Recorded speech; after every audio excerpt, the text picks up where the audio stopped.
Ganitong panahon na talaga ng katatakutan, di ba? Alam mo, Susan, gaya ng napag-usapan natin kahapon, may mas malalim pang dahilan sa paggunita ng undas. At may tamang paraan para gunitain ang banal na araw na ito. Yan. Banal, sinabi, banal. Banal. Yan ang kwentong inalam ni Von Aquino. Tuwing Halloween parties, kadalasang nakikita ang mga batang suot ang kanilang paboritong karakter o nakakatakot na costumes. Pero ang simbahang Katolika gusto raw baguhin ang nakasanayang ito. Oras na raw para ang mga batang Katoliko magbihis santo.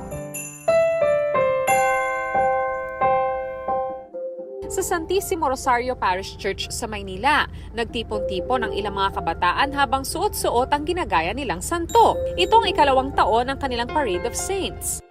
Kasama sa mga nakilahok ang mga anak ni Mary Ann. Ang panganay niyang anak nakabihis bilang si Saint Therese of Lisieux. Ang isa naman ginaya ang ikalawang Pilipinong santo na si San Pedro Calungsod.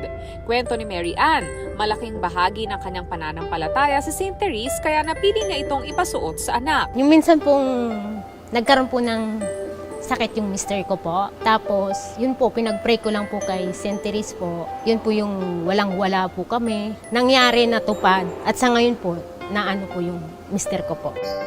Mula University of Santo Tomas, nakilahok sa parada ang mga batang nagbihis santo. Mas okay to na nawa every year mangyari yung ganitong event. Maganda lang kasi yung ganito, at least nakikilala niya yung mga santo na pinaniniwalaan natin. Sa Tayuman, Maynila naman, nakilahok din ang ilang mga estudyante at magulang sa kanilang Parade of Saints. Bawat section ng paaralan ay may representative. Todo effort ang marami para maging kamukha ang santo na kanilang ginagaya. If you portray them, parang ini-invite mo sila na pumasok sa buhay mo, sa bahay nyo. Mas gusto ko kasi namin na mapalapit din yung mga bata kay Jesus at saka para mas makilala po nila. Dapat alam mo na ang November 1 o All Saints Day ay tinatawag na All Hallows Day o ang gabi bago ang hallowed o banal na araw ng mga santo.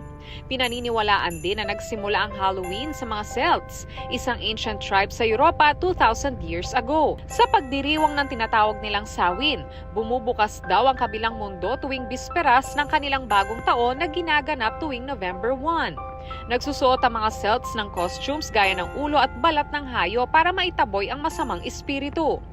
Pero bakit nga ba gustong baguhin ng simbahang Katolika ang nakasanayang nakakatakot na Halloween? Para kay Father Paul Talavera, ang parish priest ng Santissimo Rosario Parish Church, ang Parade of Saints ay pagunita sa mga santo ng simbahan. To have an alternative para sa mga magulang natin doon sa trick or treat. Ang pinopromote dapat natin bilang mga Katoliko ay yung buhay ng mga santo, yung mga banal ng mga kalalakihan, mga kababaihan na sumunod sa ating Panginoon. Mas hina-highlight natin yung kabutihan over doon sa kadiliman at saka kasamaan. Nagkakaroon sila ng idea na yung santo ay hindi naman talaga masyadong malayo ng mga tao. Kumbaga, pwede silang gayahin o tularan. Dahil pinagtanggol nila yung ating pananampalataya, kinilala sila ng simbahan bilang mga santo.